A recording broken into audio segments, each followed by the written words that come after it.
Nga kartela task ju mund të punoni me aktivitetet tuaja. Në këtë rast jeni të gatshëm që të filloni që të vendosni aktivitetet për projektin tuaj, do ta vendosim ja. Për shembull, fillimi. Pastaj do ta vendosim blerja e pisive, montimi,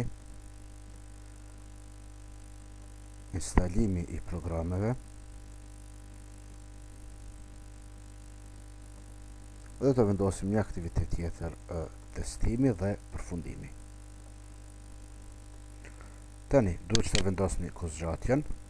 Për fillimin do të vendosim kozgjatjen 0 dhe përfundimin do të vendosim kozgjatjen 0. Për blerjet e pisive do të vendosim 5 ditë, për montim 2 ditë, instalimin 3 ditë, ndërsa testimin do të vendosim 2 ditë. E vërejmë se sot do të vendosim diçka, të gjitha këto ulja imruan edhe në pjesën e diagramit të Gantit. Tani çfarë duhet të bëjmë? Duhet që të lidhim aktivitetet. Për të krijuar lidhje duhet të selektojmë aktivitetet dhe nga grupi schedule e kemi butonin link task. Nëse klikojmë, të gjitha aktivitetet tani do të lidhen. Në këtë rast është krijuar lidhja finish to start, dhe nëse ka nevojë që kjo lidhje të ndryshohet, atëherë mund të klikojmë tek vija lidhës nga diagrami i Gantit dy herë, që ta ndryshojmë llojin e lidhjes, për shembull në start to start.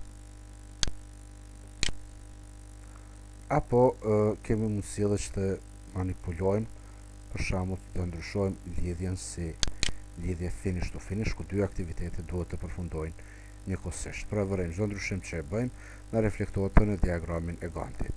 Do të kthehemi prapa me butonin undo, nuk do të ruajmë këto ndryshime, dhe vërejmë se në bazë të kozgjatjes është paraqitur edhe data e përfundimit të një aktiviteti.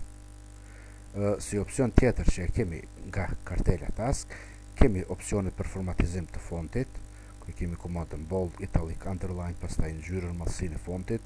Kemi mundësi që të përdorim komandën cut, copy dhe komandën paste për që të bëjmë kopjimin dhe zhvendosjen e aktiviteteve.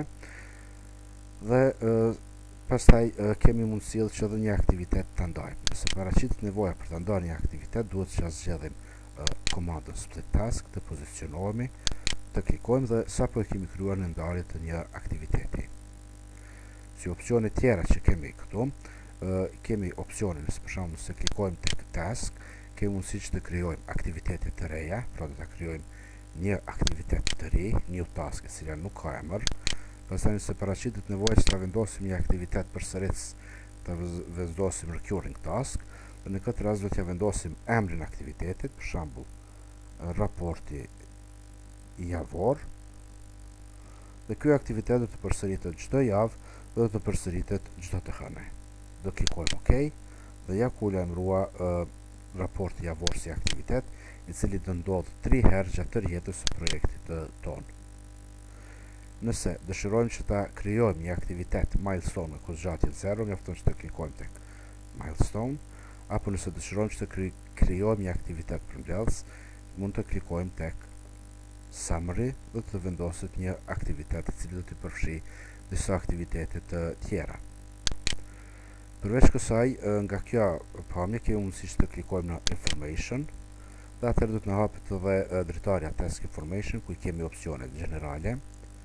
Nëse shkojmë tek processes do të shohim aktivitetet paraardhëse, ku edhe prej këtu do të kemi mundësi që të ndryshojmë llojin e lidhjes. Pastaj kartelin resources, ku prej këtu kemi mundësi që të alokojmë resurse sikur të kishim pas të alokuara për projektin tonë. Nëse shkojmë tek kartela advanced, do të kemi opsionet më të avancuara ku mund të vendosim një deadline për një aktivitet, pra fati fundit për përfundim. Apo mundim edhe të ndryshojmë kursimet për aktivitet. Pra kemi edhe zgjedhjen e kursimeve që mund ta bëjmë. Dhe në fund duhet të klikojmë OK.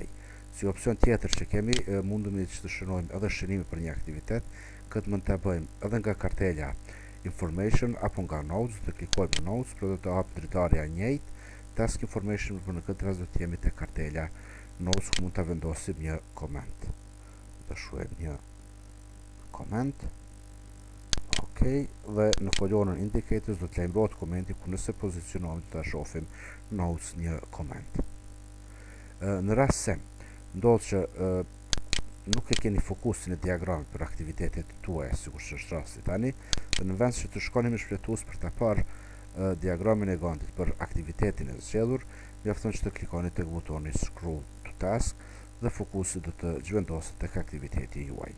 Si opcion tjetër që kemi nga kartela Task, kemi Gantt chart, ku në rast se klikojmë, atëherë do të kemi mundësi që të kalojmë në pamje tjera, për shembull në pamjen Calendar, në pamjen Network Diagram, apo në pamje tjera sipas nevojës. Të kthehemi përsëri tek pamja Gantt chart dhe hapi tjetër i jashtëm që ju nevojitet është krijimi i listës së resurseve për projektin tuaj.